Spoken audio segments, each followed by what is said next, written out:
El tema de hoy entonces es la dinámica del movimiento rotacional, que se encarga de estudiar las causas que producen este movimiento. Eh, Al igual que en el capítulo anterior, que desarrollamos una serie de magnitudes físicas específicas para estudiar el movimiento rotacional, acá también vamos a desarrollar una serie de magnitudes físicas que nos van a relacionar directamente las fuerzas con este movimiento rotacional. Esto es lo que vamos a denominarle torca, o en alguna otra bibliografía también lo van a ver como torque, o en mecánica muchas veces se le denomina par motriz o par antagónico. Vamos a ver cómo estas fuerzas manifestadas en forma de torca provocan, digamos, una variación en el movimiento rotacional, esto es, lo causan o lo frenan. Vamos a ver qué es lo que sucede con este movimiento de cuerpos que giran, y lo vamos a relacionar, obviamente, estas fuerzas con el trabajo y la energía, y por lo tanto la potencia, en el caso de estos movimientos giratorios. Vamos a definir de la misma manera, o mejor dicho, de manera análoga a la que hicimos anteriormente.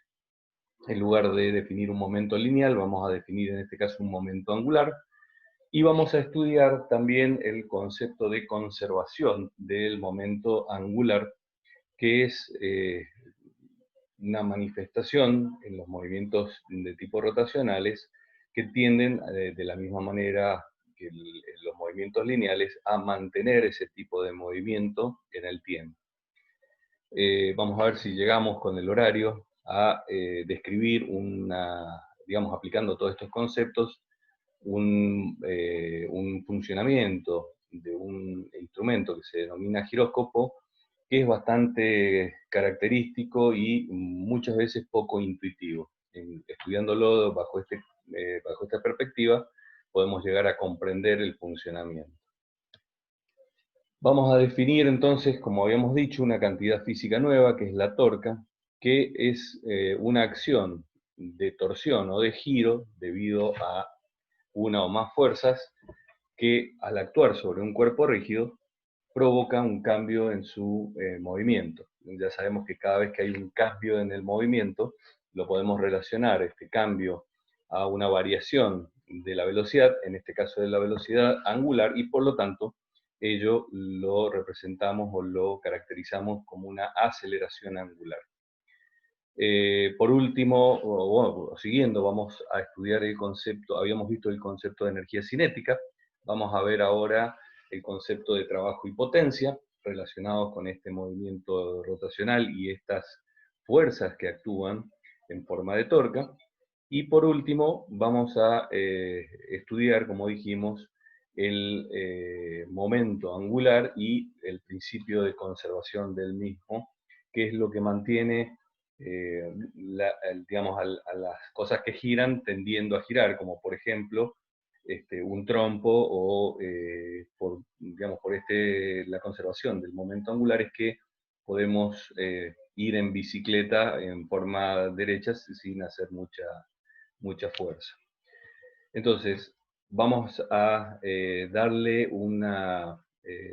digamos, la vamos a dotar a esta torca de características cualitativas por un lado, o sea, ya la hemos definido qué es lo que es, pero también queremos darle características cuantitativas, esto es, queremos poder asignarle una magnitud, un valor numérico, que nos permita luego efectuar cálculos. Entonces, supongamos que tenemos un cuerpo plano, bien, en el cual estamos aplicando una serie de fuerzas, como vemos acá en el dibujo, una fuerza 1, una fuerza 2 y una fuerza 3. De alguna manera, este cuerpo está fijo a un eje que pasa por el punto de origen y tiene la capacidad o la posibilidad de rotar alrededor de ese punto, bien, alrededor de ese eje, como lo habíamos definido anteriormente. De tal manera que si solamente aplicáramos la fuerza 3, veríamos que el cuerpo no tiende a girar, sino que simplemente va a haber una reacción sobre el eje igual y de sentido contrario, y este cuerpo va a permanecer en equilibrio, tal como lo habíamos definido. Sin embargo, si aplicáramos una fuerza 1 solamente, bien, veríamos que una partícula ubicada, como habíamos visto, a una distancia, en este caso una distancia L1, tendería a moverse alrededor del eje que pasa por el origen, o sea, tiende a rotar, dado que, como lo hemos definido, en este caso la fuerza es perpendicular a la distancia que hay al eje, o sea, es tangente en este caso a la trayectoria circular que tendería a describir esta partícula. Y como vimos anteriormente, siempre una fuerza está asociada a una aceleración. En este caso, como la fuerza es tangencial, la aceleración es tangencial, y una aceleración tangencial habíamos visto que está relacionada con una aceleración angular. O sea que este cuerpo, dada o aplicada esta fuerza F1, va a tender a girar alrededor de este eje.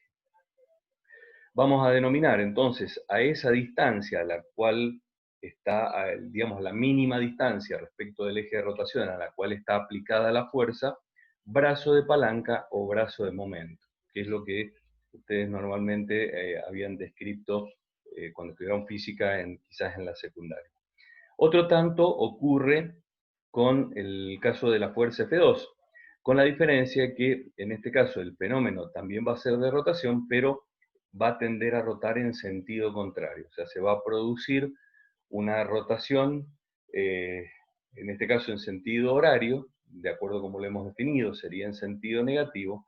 O sea que ya empezamos a vislumbrar que también la torca la vamos a poder asociar a una magnitud vectorial, y que porque ya tenemos definido una magnitud y un sentido. Lo único que tenemos que encontrar ahora es cómo lo caracterizamos en función de o cuál es la dirección de aplicación. Entonces, ¿cómo vamos a definir la torca? Vamos a definir la torca en función de la fuerza aplicada y la longitud. Fíjense que mientras para una misma fuerza que nos va a producir una aceleración, si aumentamos el radio, la tendencia va a ser a que la aceleración angular va a ser mayor. Esto lo habíamos estudiado en el capítulo anterior. Por lo tanto, la torca, definida de esta manera, mientras mayor es el brazo de palanca o el brazo de momento, para una misma fuerza, mayor va a ser la torca, porque el efecto va a ser que la aceleración angular es mayor. Con lo cual ya empezamos a ver que hay una relación, como habíamos anticipado, entre esta torca, que ya es una variable definida para el movimiento rotacional, con la aceleración angular.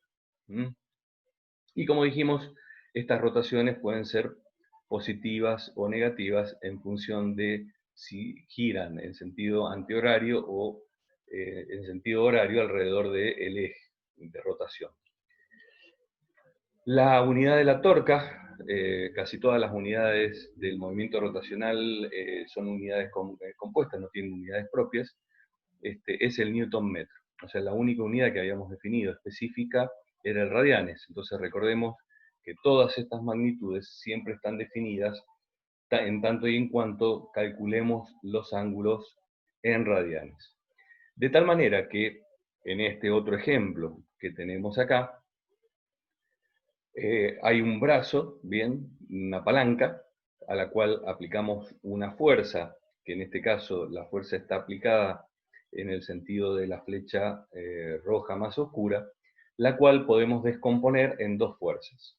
Una fuerza de tipo radial, o sea que está en la misma dirección de la palanca, o como habíamos visto anteriormente, de esta línea de acción entre el punto por donde pasa el eje de rotación y un punto de aplicación de la fuerza, ¿bien? Y la otra componente siempre es perpendicular, que en este caso va a ser perpendicular a esta posición. A esa recta, o mejor dicho, a ese segmento, que lo orientamos desde el eje de rotación hacia el punto, y va a tener una longitud dada, lo vamos a caracterizar a través de un vector posición del punto P, que lo llamamos R. De tal manera que eh, el ángulo que forma entre la fuerza real que se está aplicando y la componente radial, o la componente que está en la misma dirección del vector posición R, lo llamamos phi. De esa forma, entonces, podemos calcular la fuerza perpendicular, ¿bien?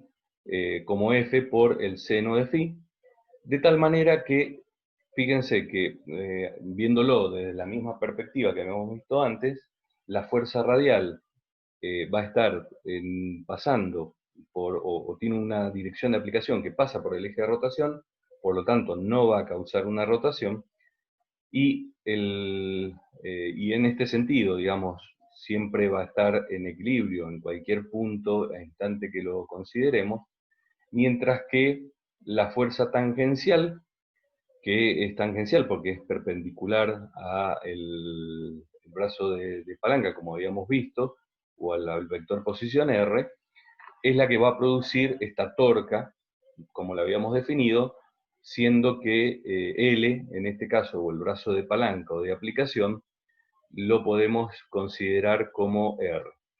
Fíjense que si escribimos esta aplicación y en lugar de agrupar digamos, al seno del ángulo con la fuerza, lo asociamos a la distancia o a la magnitud del vector R, en definitiva, caemos en lo mismo que habíamos dicho. Podemos simplemente considerar la fuerza de aplicación en la menor distancia a la que es aplicada, que en este caso es el brazo de palanca. Entonces lo que hacemos es proyectar la línea de aplicación, calcular la menor distancia, que en este caso es R, el seno del ángulo phi, con lo cual la expresión es exactamente la misma que teníamos. Y de esta manera, podemos, o sea, asumiéndolo de cualquiera de las dos formas, el resultado va a ser exactamente el mismo. O consideramos toda la fuerza y el brazo de palanca, o consideramos el brazo total donde está aplicada la fuerza y consideramos únicamente la componente tangencial de la fuerza, que es la que va a producir la torque. De tal manera que podemos reescribirlo de manera sencilla como la torca, describirlo siempre de forma más general, como la fuerza tangencial aplicada a una distancia R, en donde estas dos siempre van a ser perpendiculares entre sí. Si observamos estas definiciones que habíamos visto acá, en definitiva, esto lo que representa es la magnitud del producto vectorial. Por lo tanto, dado que el vector de posición R y la fuerza son vectores, el producto vectorial me da como resultado otro vector que tiene la característica cuya magnitud va a estar dada por esta expresión. El sentido es el sentido en que gire el ángulo, o sea, en este caso, como va a tender a hacerlo girar en sentido antihorario, va a tender a ser positivo, bien, en este caso, y lo que me quedaba definir, como habíamos dicho anteriormente, era la dirección. Y en particular, el resultado de un producto vectorial nos da un vector que siempre es perpendicular al plano formado por estos dos vectores. Dado que, como lo habíamos definido el problema, el vector R de posición y el vector F de la fuerza están en un mismo plano, en este caso en el plano del pizarrón, quiere decir que el vector torca va a ser perpendicular. ¿Bien? ¿Y dónde lo vamos a definir? Lo vamos a definir también en el eje de rotación, de la misma manera que habíamos definido la velocidad angular y la aceleración angular. O sea que ya tenemos las tres características que definen a este vector. Su magnitud, calculada de esta manera, su signo en función del sentido de rotación que tienda a manifestarse, y la dirección siempre es perpendicular al plano que forma la fuerza y el vector posición, Bien, que en este caso particular coincide, digamos, con la dirección de la velocidad angular y la fuerza. Ya vamos a ver que esto ocurre sistemáticamente. De la misma manera que habíamos definido anteriormente, dijimos que si la tendencia es a girar en el sentido antihorario, bien, y aplicando la regla de la mano derecha, vemos cuál va a ser la posición del vector torca, y en el caso de que sea en sentido antihorario va a ser positivo. Una forma de representar estos vectores cuando entran o salen de la página para poderlo graficar, digamos, en una superficie o en 2 dimensiones, representar una magnitud de 3 dimensiones, vamos a usar este tipo de caracterización. O sea, vamos a utilizar un punto para cuando el vector es perpendicular a la página y saliente, y una cruz dentro de un círculo cuando es perpendicular a la página pero entrante. Esto, para hacer una regla mnemotécnica, podría representar el vector como si fuera una flecha, de la cual nosotros de esta manera veríamos la punta de la flecha, y de esta manera, o sea, cuando el vector entra, estaríamos viendo la parte de atrás donde van las plumas o las guías direccionales de la flechita. Eso sería, digamos, la forma. De tal manera que acá, por ejemplo, fíjense que hemos representado la fuerza F siempre saliente desde la página, o sea, es desde la pantalla hacia el lector. De tal manera que, aplicado esto a un cuerpo de cualquiera que está rotando, en este caso alrededor del eje Z, considerando una de las, una porción, digamos, de ese cuerpo que compondría, digamos, parte de la masa total del cuerpo, como si fuera una masa infinitesimal, una pequeña porción de masa que tiene características de partícula, como las hemos definido, y que está ubicada a una distancia al eje de rotación R1, bien, como vemos acá. Esta partícula de este cuerpo que está rotando alrededor del eje Z describe una trayectoria circular, de tal manera que cualquier fuerza que apliquemos para que rote, la podemos descomponer en las 3 direcciones del espacio. Una dirección que va a ser colineal, digamos, con la posición, que ya como vimos no genera un torque, y va, al estar rotando alrededor de este eje fijo, va a tender a estar equilibrada. Otra componente que tendería a hacer mover el cuerpo a lo largo del eje Z, pero no lo tiende a hacer rotar alrededor del eje, sino que simplemente lo tiende a desplazar. Y por último, una componente tangencial a el eje alrededor del cual este cuerpo puede rotar, que esa va a ser la componente que es la que va a generar la torca, tal como la hemos definido anteriormente. De tal manera que esa componente, que es la componente sobre esa partícula específica de masa m1, está asociada a una aceleración tangencial. Y como vimos anteriormente, la aceleración tangencial está relacionada con la aceleración angular a través de el vector o el radio de giro de esa partícula. Reemplazándolo en la expresión anterior, podemos expresarlo de esta manera, y ahora, determinando la torca que produce esa fuerza, como la habíamos definido, lo podemos expresar de esta forma. De tal manera que si ahora sumáramos todas las torcas en cada una de las partículas que componen a ese cuerpo, y como recordando un concepto que habíamos visto, que la aceleración angular de un cuerpo que rota alrededor de un eje es la misma para todas las partículas, dado que están asociadas a los ángulos que describen cada una de ellas y son todos exactamente iguales, lo podemos sacar fuera de la sumatoria como un valor constante en un instante de tiempo. Recuerden que esta es la aceleración instantánea. En ese instante puede tener un valor constante, después puede variar. pero a los efectos matemáticos lo podemos poner fuera de esta expresión. A esta agrupación específica que hemos puesto entre paréntesis es lo que habíamos definido como momento de inercia, de tal manera que podemos definir a la torca ya no en función de la fuerza, como habíamos visto antes por el brazo de palanca, sino que lo podemos definir en función de estas magnitudes rotacionales. Una es el momento de inercia que tiene ese cuerpo al rotar alrededor de ese eje en particular, y la aceleración angular que va a ir caracterizándolo.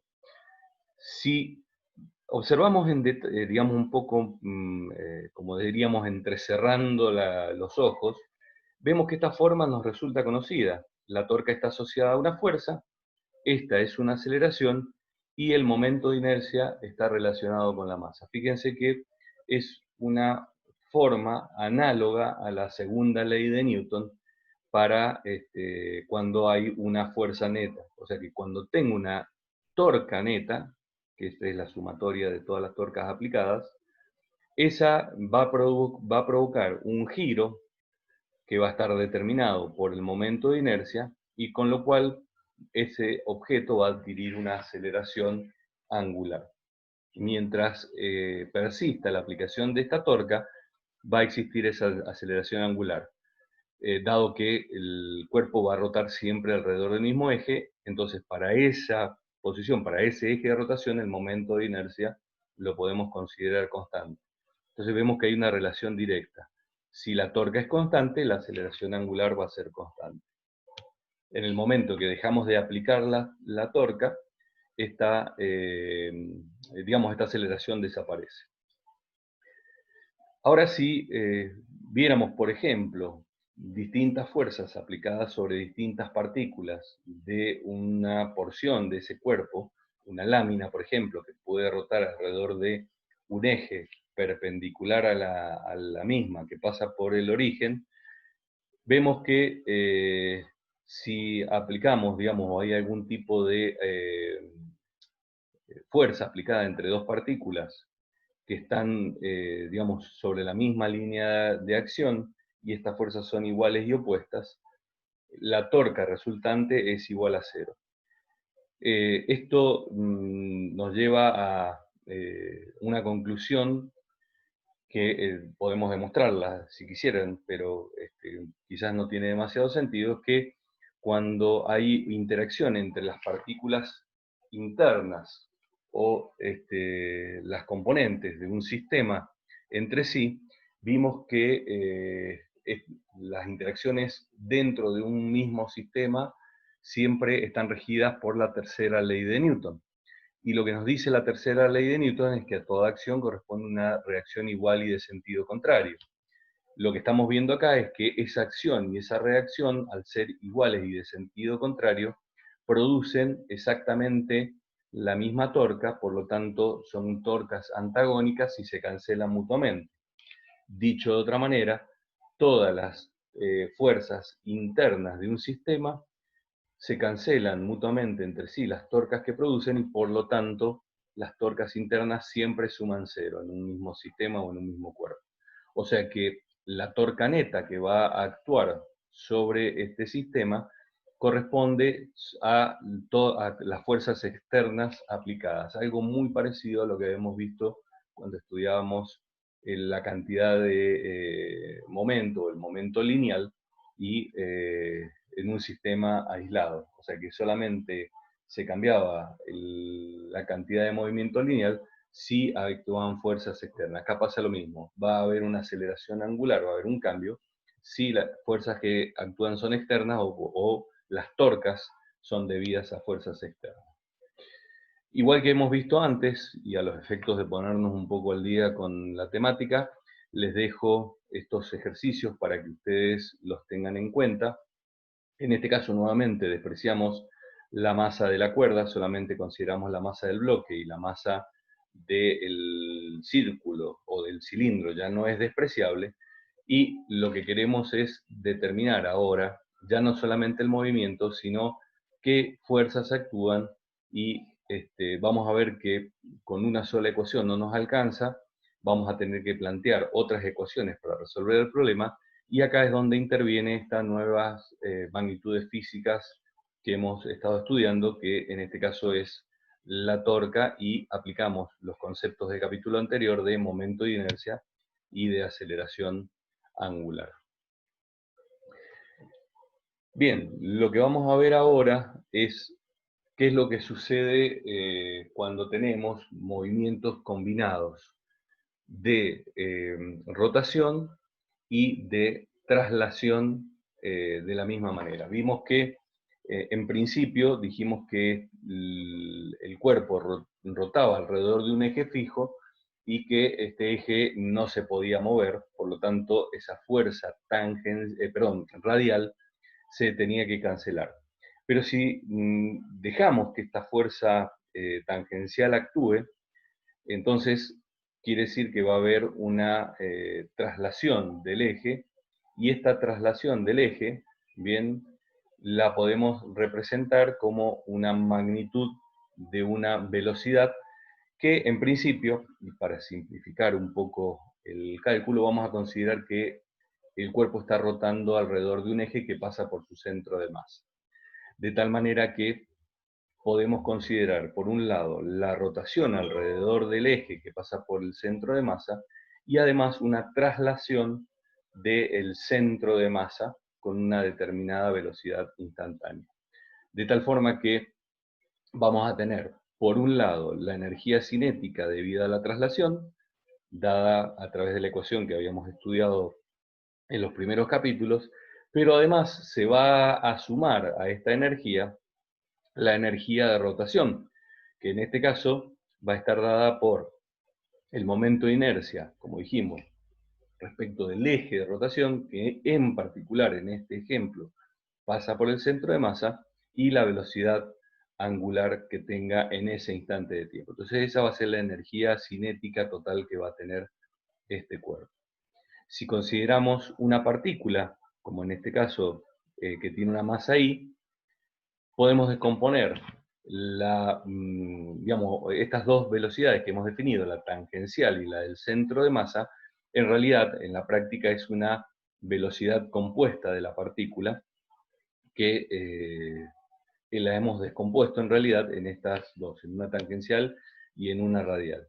De tal manera que, reemplazándola en la energía cinética de la partícula en total, lo podemos escribir de esta manera, en donde la velocidad de la partícula, la velocidad absoluta o total, la podemos escribir como un producto vectorial. Recordemos que esto en realidad representa el cuadrado de la magnitud o la rapidez de la partícula. Por lo tanto, el resultado de escribirlo en forma vectorial, dado que es un producto escalar, nos da como resultado el escalar, y dado que tiene la misma dirección y sentido, en realidad equivale simplemente al producto de los módulos, que no es otra cosa que el cuadrado de la rapidez.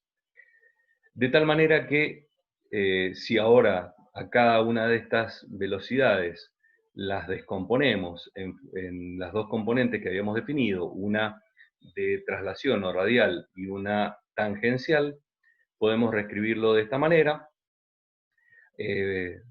haciendo el producto de estas dos términos, lo podemos escribir de esta manera, y resumiendo, lo vamos a poner de esta forma.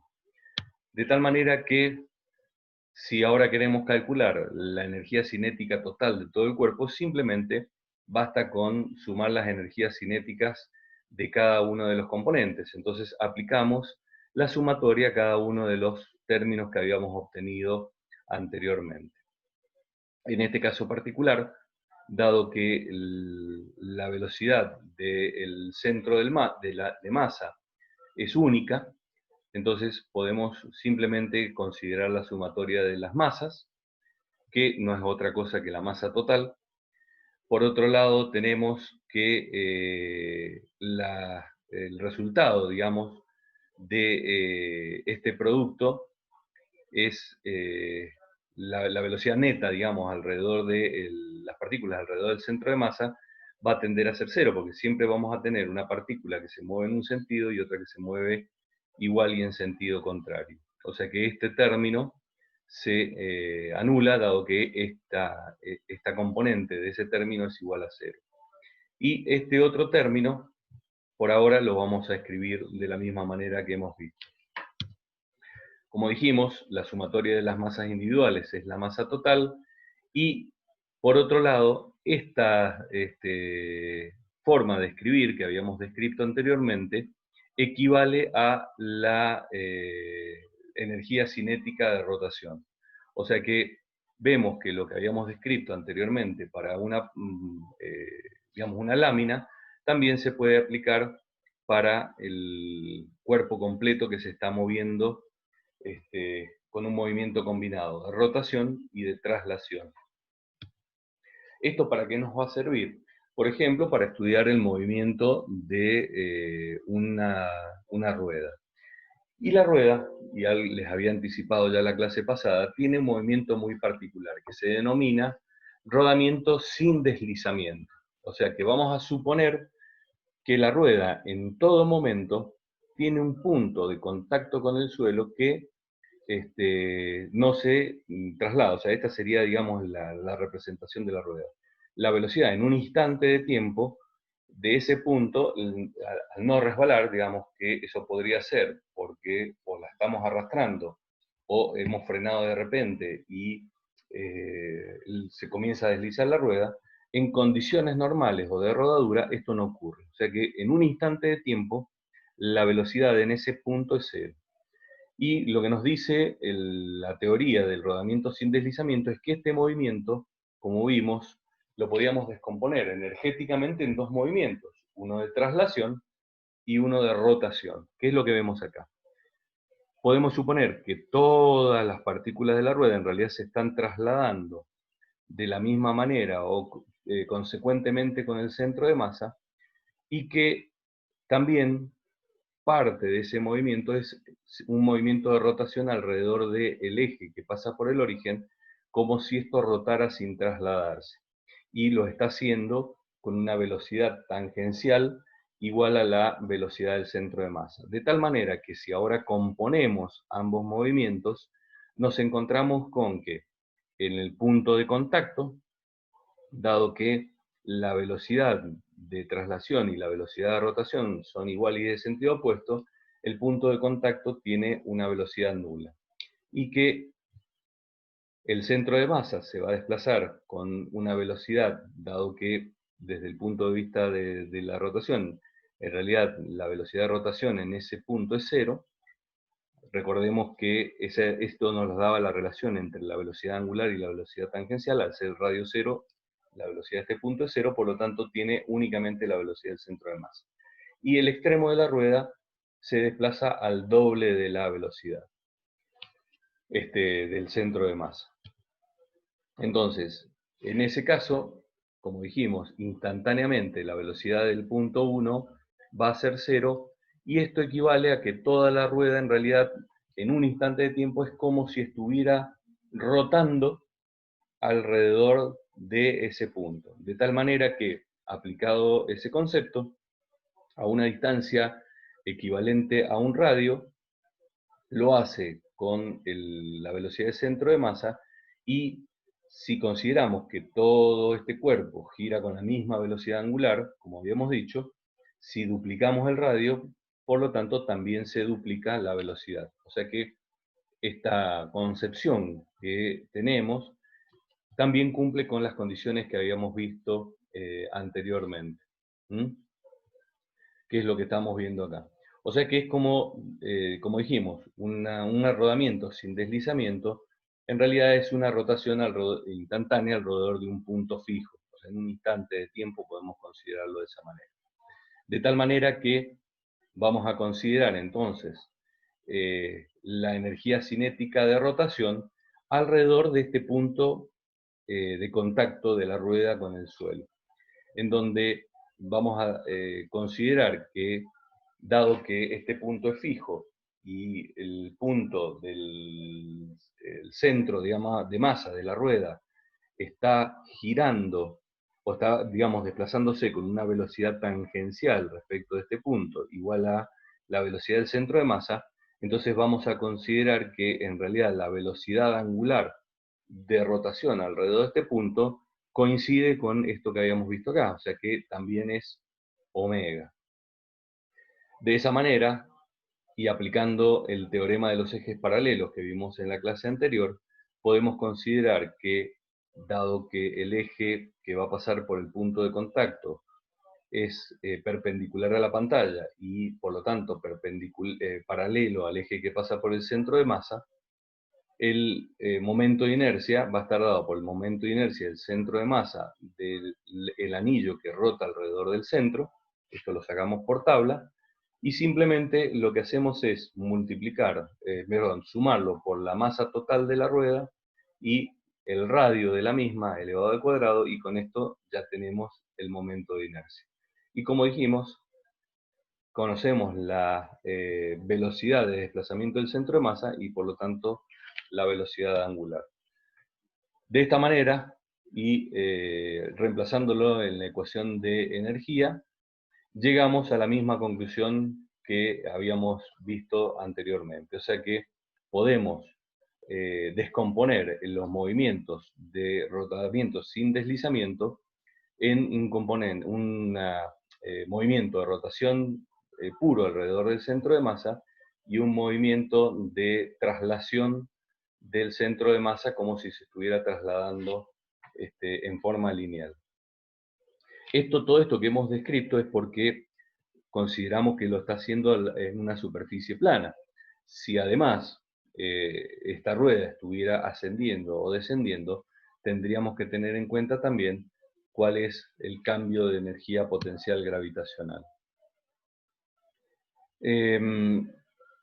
Vamos a estudiar ahora la dinámica de este movimiento, porque hasta ahora lo único que habíamos visto era la cinemática, cómo se movían estas velocidades, las velocidades angulares y las aceleraciones, pero no teníamos en cuenta el movimiento. Para que esto sea cierto, dijimos que tiene que haber una fuerza externa. Esta fuerza externa va a provocar una aceleración del centro de masa. Sería el caso de un motor de un auto que lo impulsa, o nosotros que estamos pedaleando, por ejemplo, en una bicicleta.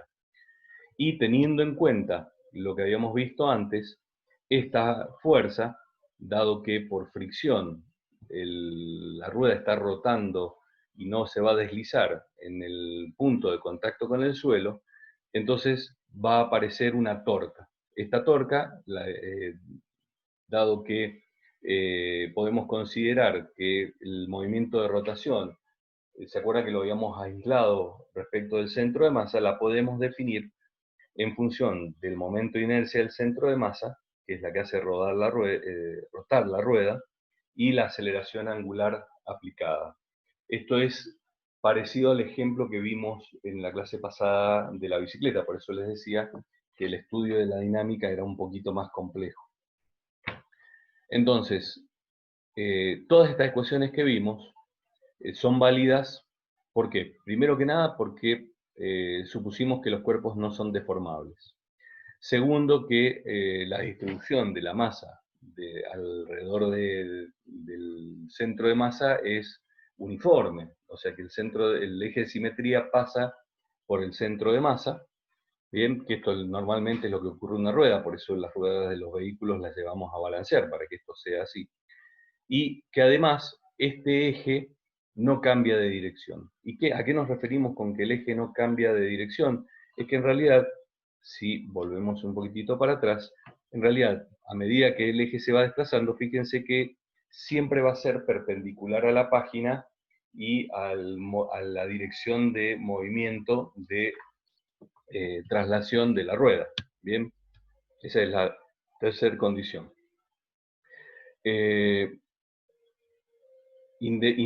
Estas ecuaciones, también es importante destacarlo, que son aplicables si, por ejemplo, estamos montados en la bicicleta y estamos acelerando, o sea que se trataría de un observador que no está en un marco de referencia inercial como lo habíamos definido. Sin embargo, todas estas ecuaciones son aplicables.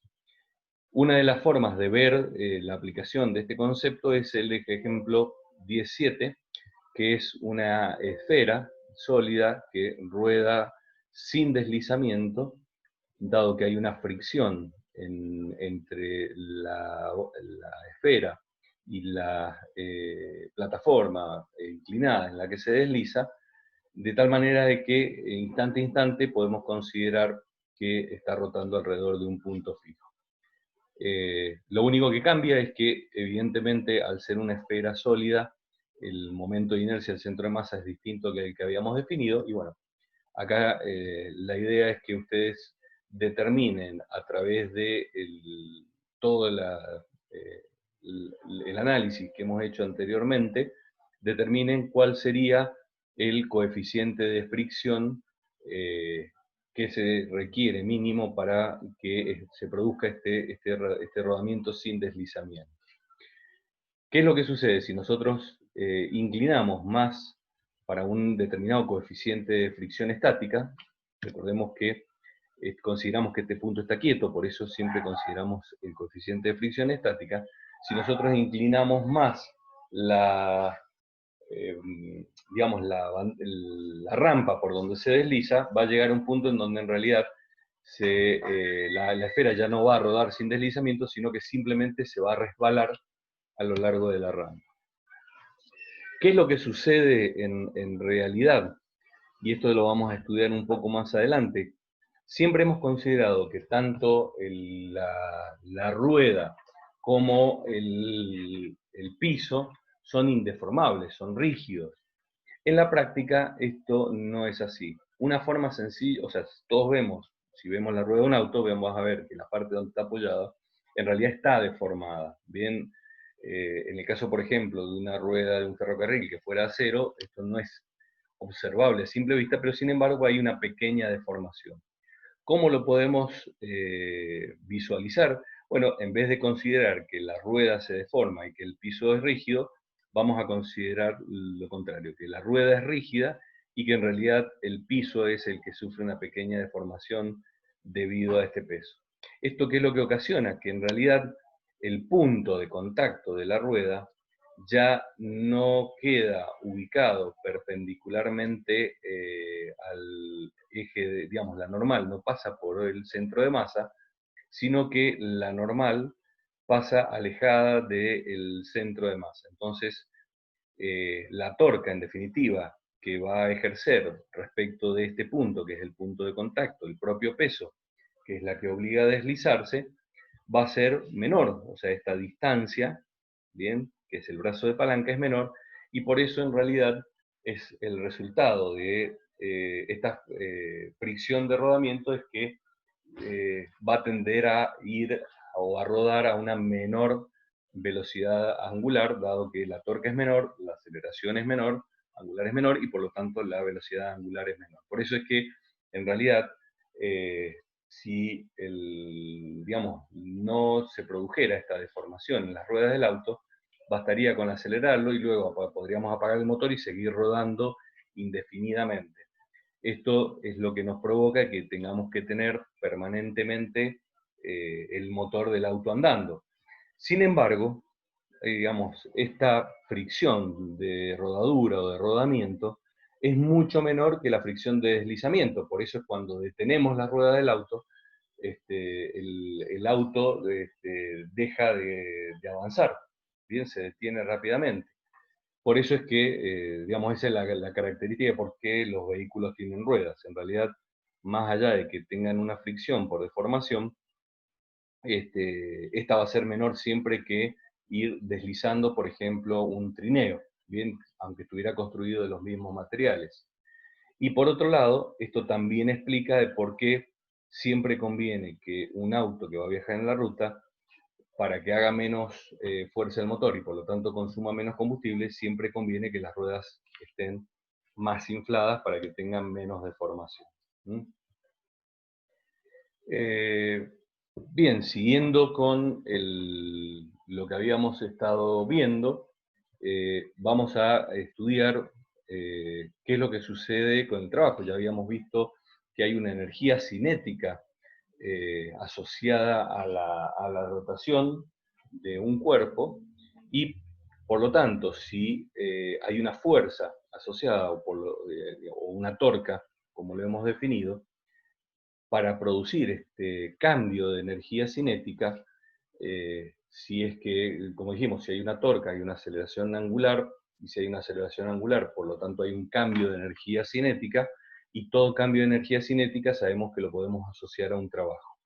Entonces vamos a empezar por la definición más básica de trabajo. O sea, un trabajo diferencial o un trabajo infinitesimal va a estar dado por una fuerza aplicada tangencialmente a un cuerpo que puede rodar alrededor de un eje fijo que pasa por el origen, y por lo tanto va a producir un desplazamiento. Si este desplazamiento es diferencial, prácticamente podemos considerar que es recto. Acá lo hemos dibujado exageradamente, pero esto es un desplazamiento infinitesimal, muy pequeño. Entonces podemos aplicar perfectamente bien este concepto, ¿bien? En donde el trabajo infinitesimal es la fuerza por una distancia lineal, dado que ese segmento de arco prácticamente lo podemos considerar recto.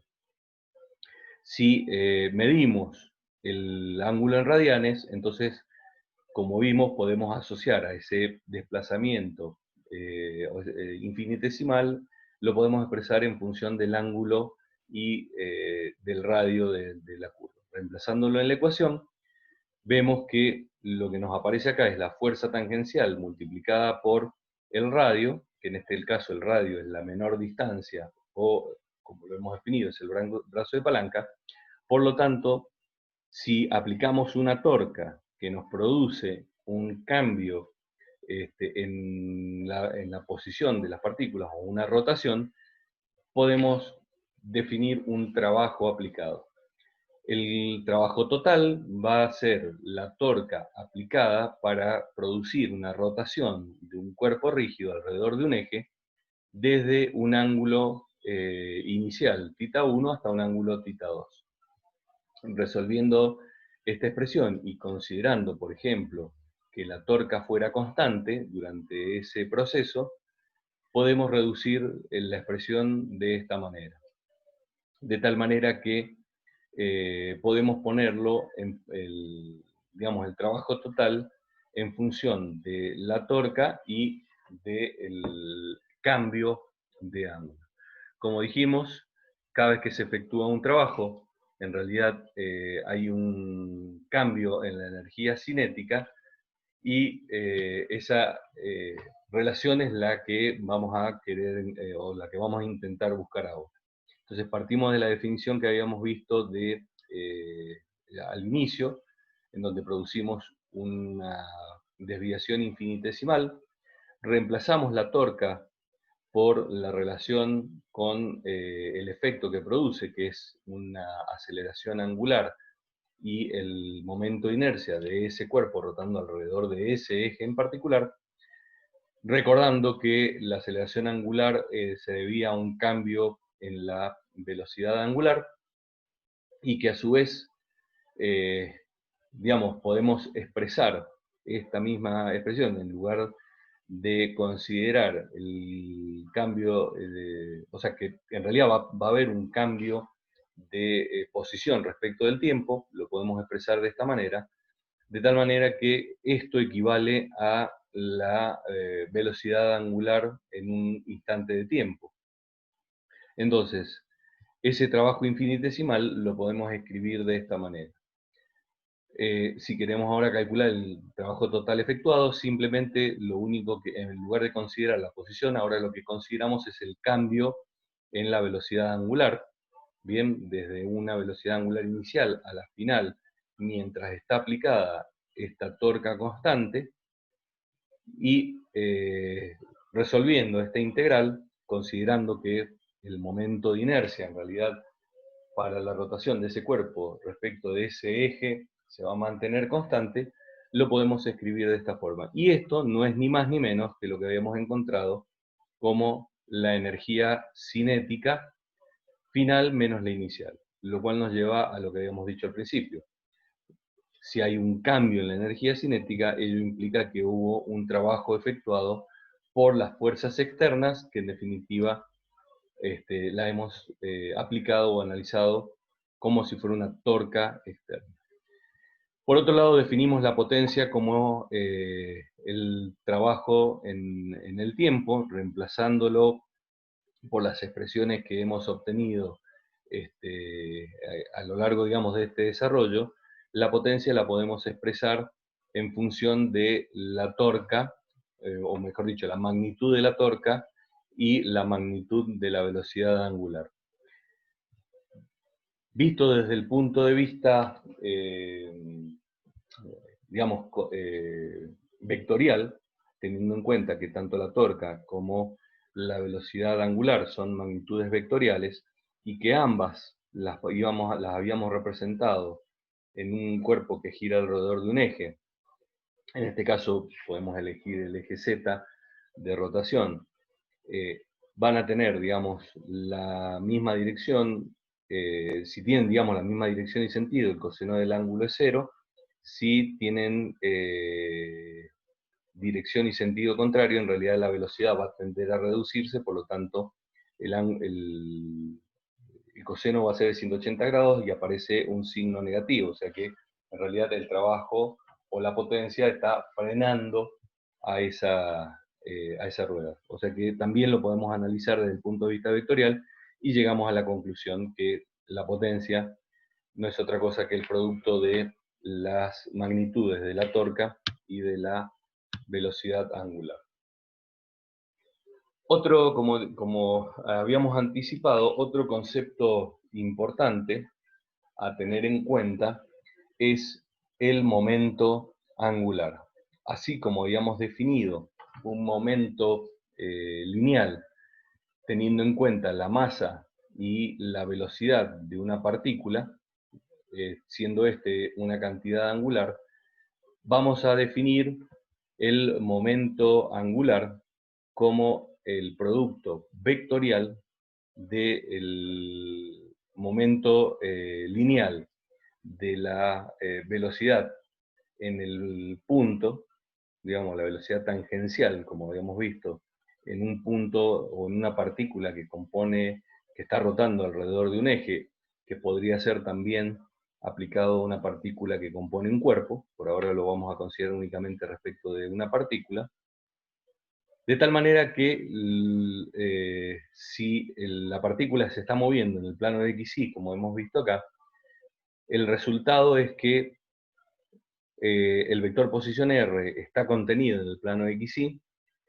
el vector que me representa la velocidad o la componente, digamos, de la velocidad tangencial también está contenido en el plano, y sabemos que el resultado del producto vectorial, como vimos anteriormente, siempre es perpendicular a el plano formado por estos dos. Por lo tanto, en este caso, el momento angular va a estar en la dirección del eje Z. Bien, acá lo hemos dibujado en perspectiva, pero en realidad tendríamos que haberlo dibujado, como habíamos dicho, con un puntito que nos indica que es perpendicular a la pantalla y hacia afuera.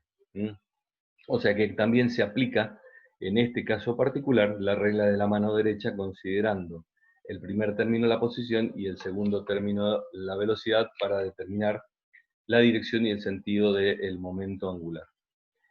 Reemplazándolo o considerando únicamente la magnitud, de la misma manera que habíamos visto antes, es la masa de la partícula por la rapidez de la partícula por el brazo de palanca.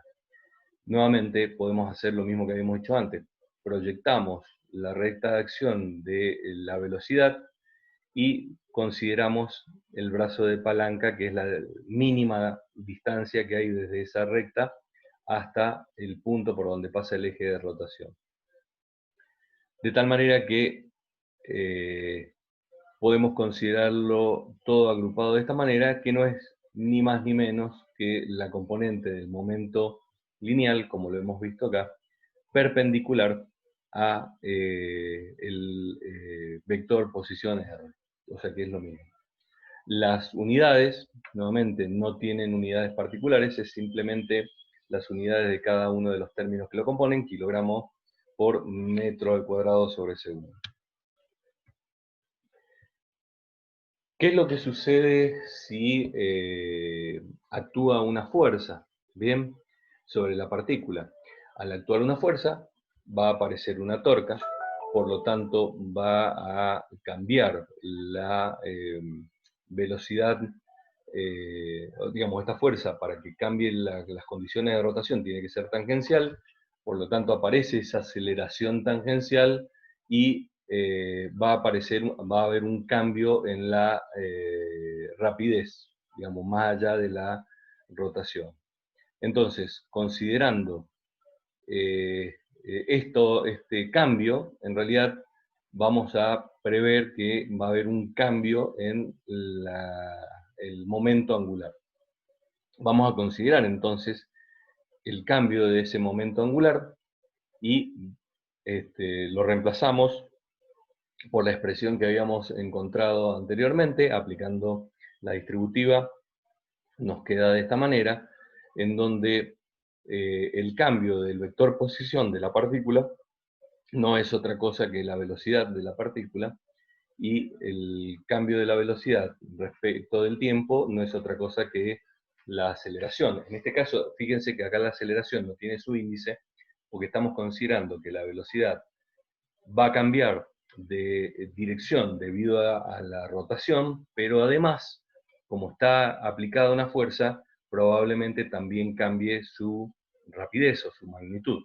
Bien, por eso es que consideramos la aceleración sin ninguna subíndice, o sea, la aceleración absoluta que tiene esa partícula.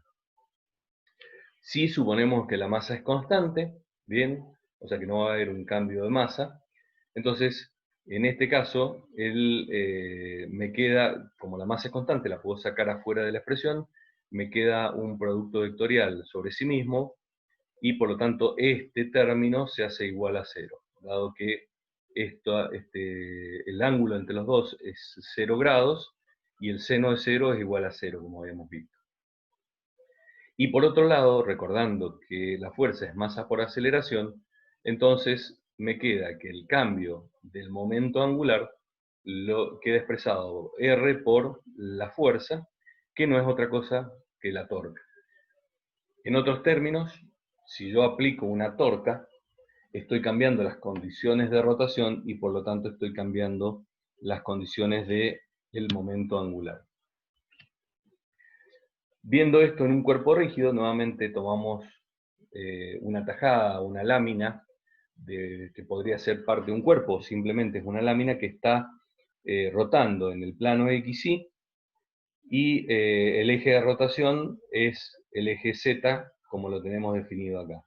De tal manera que para una partícula MI, que es parte de esa lámina que está rotando en el plano XY, vamos a poder definir, como vimos anteriormente, una velocidad, de la cual, teniendo en cuenta la relación, la componente tangencial, la podemos expresar de esta manera, que es la que en definitiva nos va a provocar el cambio digamos, de la velocidad angular, y por lo tanto la magnitud del momento angular va a quedar expresada de esta forma. Teniendo en cuenta nuevamente que esta componente es el momento de inercia respecto del eje de rotación de esa partícula, y considerando la sumatoria de todos los momentos de inercia de todas las partículas, y que la velocidad angular es la misma para todas las partículas, nos queda que otra forma de expresar el momento angular es en función del momento de inercia y la velocidad angular.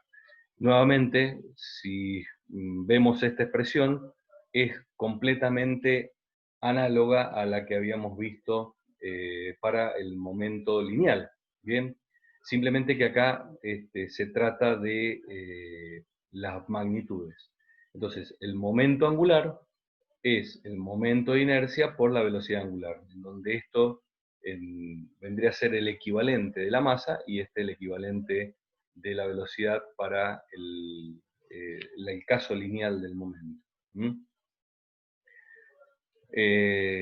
Recordemos que este momento de inercia es cambiante respecto de, o sea, si nosotros cambiamos el punto de rotación, cambia el momento de inercia y por lo tanto el momento angular también va a ser diferente. En este caso particular, vemos que se da la característica de que el momento angular coincide también con la dirección y el sentido de la velocidad angular.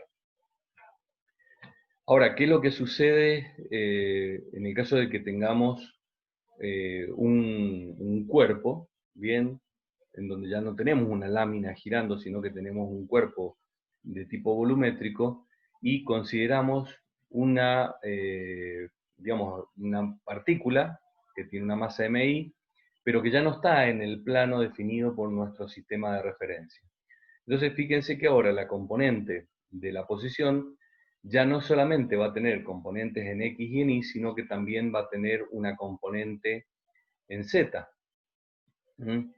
Y debido a que, si suponemos que este cuerpo es simétrico, o sea que el eje de rotación, en este caso que es el eje Z, es un eje de simetría del cuerpo, vamos a encontrar una masa del otro lado que podemos considerar, si son masas individuales y el cuerpo es homogéneo, que tienen la misma masa. Por lo tanto, vamos a tener que el momento de rotación, recordemos que siempre es perpendicular a RI y a la velocidad, entonces va a tener componentes en X y en Y, que no las hemos dibujado acá, bien, y va a también tener o sea que es la proyección sobre este plano, pero también va a tener una parte de la componente según Z.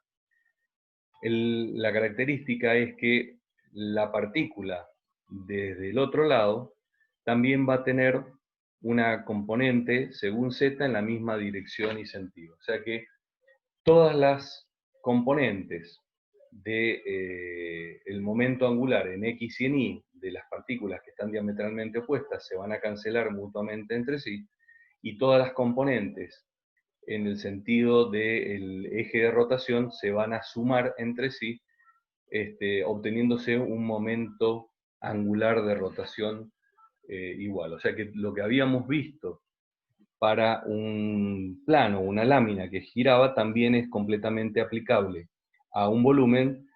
Es como si consideráramos distintos planos todos rotando alrededor del eje. Bien, esta deducción que hemos hecho también es aplicable en realidad a cualquier cuerpo que gira alrededor de un eje en cualquier sentido. De la misma manera que habíamos definido anteriormente la rotación o el sentido, o sea, ya hemos calculado la magnitud, el sentido de rotación sigue respetando los mismos conceptos que vimos. En sentido antihorario es sentido positivo, en sentido horario es negativo, y aplicando la regla de la mano derecha, llegamos a la conclusión que habíamos anticipado. O sea que, dado que el momento de inercia es una magnitud escalar, la única posibilidad, dado que la velocidad angular es una magnitud vectorial, es que el momento angular tenga la misma dirección y sentido que la velocidad angular. Volviendo a la relación que habíamos encontrado anteriormente, en donde definimos que la aplicación de una torca provoca un cambio en el momento angular, por lo tanto va a producir un cambio en la rapidez de las partículas, y que estas torcas, la única posibilidad que tienen es que sean fuerzas externas, realizando digamos, reemplazando a la torca por digamos, o mejor dicho, teniendo en cuenta lo que encontramos, la relación que habíamos encontrado anteriormente y derivando respecto del tiempo, nos encontramos que la variación del momento angular la podemos caracterizar a través de esto y nos lleva exactamente a la misma conclusión. O sea que la torca la podemos representar a través de un cambio en la aceleración angular de un cuerpo que rota alrededor de un eje dado, en función de su momento de inercia.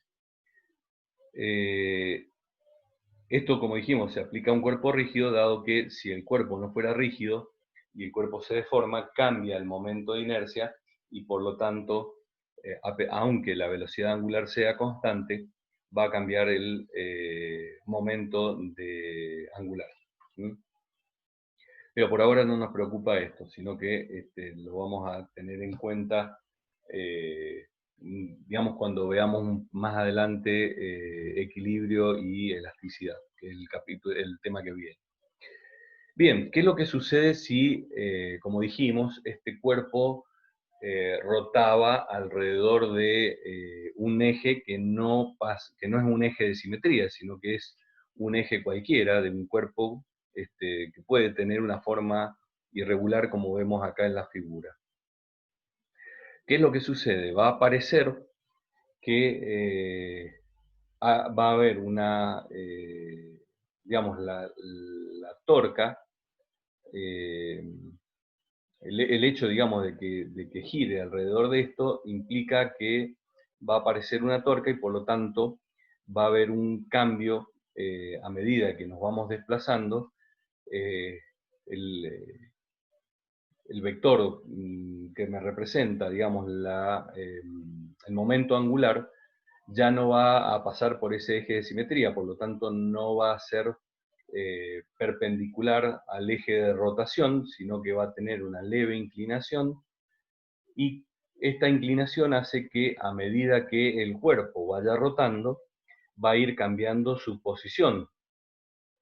Dicho de otra manera, vamos a tener una componente respecto del eje de rotación, pero también nos va a aparecer una componente perpendicular al eje de rotación que va a ir cambiando su dirección de manera permanente, o sea que va a haber un cambio en el momento angular, y esto nos va a aparecer o sea, esto en definitiva representa una torca externa sobre este cuerpo, a pesar de que la velocidad angular sea constante. ¿Cómo podemos ver esto? Bueno, esto, por ejemplo, sucede en el caso, vamos a ir para atrás, que es lo que estábamos viendo, sucede en el caso, por ejemplo, de una rueda desbalanceada. Cuando tenemos una rueda de un auto que está desbalanceada, fíjense que en realidad la rueda tiende a dar como saltos, ¿bien? O en definitiva, hay una fuerza que tiende a que la rueda no rote de manera uniforme alrededor del eje, sino que hay un esfuerzo que es ese salto que nosotros notamos y que en definitiva tiende a ser este movimiento del eje alrededor de o sea, el momento angular alrededor del eje de rotación. Esa fuerza es lo que provoca, por ejemplo, el desgaste prematuro en los rodamientos de la rueda, en la goma, que se ve con un desgaste prematuro. Digamos, eso es la consecuencia de esto. Otra forma, por ejemplo, en que lo podemos apreciar es si nosotros queremos, o sea, digamos, tenemos la rueda de la bicicleta golpeada y la hacemos girar, vamos a ver que va a aparecer una fuerza que va a tender a sacudirla, y la podemos explicar como ese cambio de momento angular que tenemos aplicado ahí. ¿Qué es lo que sucede? Si no tenemos una torca externa, ¿bien? O sea que de alguna manera consideramos el sistema de manera aislada, pero que sin embargo está rotando, ¿bien? Lo que va a tender, o lo que podemos ver a través de esta expresión, es que no va a haber un cambio en el momento angular, o sea que un cuerpo que está rotando sin que intervengan fuerzas externas, como por ejemplo la fricción, va a tender a girar exactamente de la misma manera. Ahora bien, ¿qué sucede si las fuerzas internas provocan un cambio en el momento de inercia? Esto es, de alguna manera, como vemos acá en el ejemplo del patinador, o como vemos en el ejemplo de esta chica que está haciendo un salto, fíjense cómo cambia la posición de las piernas y de los brazos, o la chica de estar extendida pasa a ajustarse, digamos, a ponerse en posición en forma de apretarse las piernas con los brazos. Entonces cambia la distribución de las masas alrededor del eje de rotación. Por lo tanto, fíjense cómo acá notoriamente cambia la velocidad angular del patinador y también la clavadista. Fíjense cómo pasa a rotar cuando se achica más rápidamente y nuevamente cuando extiende los brazos y las piernas rota más lentamente. Entonces, lo que nos dice es que esto es, dado que suponemos que la fricción de los patines es prácticamente nula, o la fricción con el aire de la clavadista es prácticamente nula, diría que no hay un cambio en la conservación, no hay un cambio en el momento angular, por lo tanto, el momento angular definido a través del momento de inercia y la velocidad angular inicial tiene que ser igual a la final. O sea que si yo cambio el momento de inercia, que es lo que están haciendo estos dos gimnastas, va a producir un cambio en la velocidad angular. ¿Mm? Vamos a considerar, por ejemplo, qué es lo que sucede con dos astronautas que están en el espacio. Obviamente al estar en el vacío no tienen fricción y entran en contacto uno con el otro, como habíamos visto en los capítulos anteriores. Hay una acción y reacción entre ellos, por lo tanto, podemos definir esa fuerza con respecto a esa fuerza de acción y reacción, una torca de uno sobre el otro, ¿bien? Entonces va a haber una torca de A sobre B, lo que me produciría un cambio del momento angular de B. De la misma manera, la reacción de B sobre A me va a producir una torca de B sobre A, lo que me va a producir un cambio de momento angular sobre A. Dado que este es un sistema aislado y no actúan fuerzas externas, y de acuerdo a la tercera ley de Newton, a toda acción corresponde una reacción igual y de sentido contrario, nos encontramos con que estas dos torcas, en definitiva, son iguales y opuestas, y por lo tanto los cambios del momento angular son iguales y opuestos, o dicho de otra manera, la sumatoria de ambos es igual a cero. O sea que en los sistemas aislados, eh, las fuerzas internas no provocan un cambio en el momento angular, o lo que habíamos dicho antes, es lo que se denomina la conservación del momento angular. O sea que en un sistema aislado, el momento angular total del sistema es constante, más allá de que puedan llegar a cambiar los momentos angulares individuales de cada uno de los de los elementos que lo componen.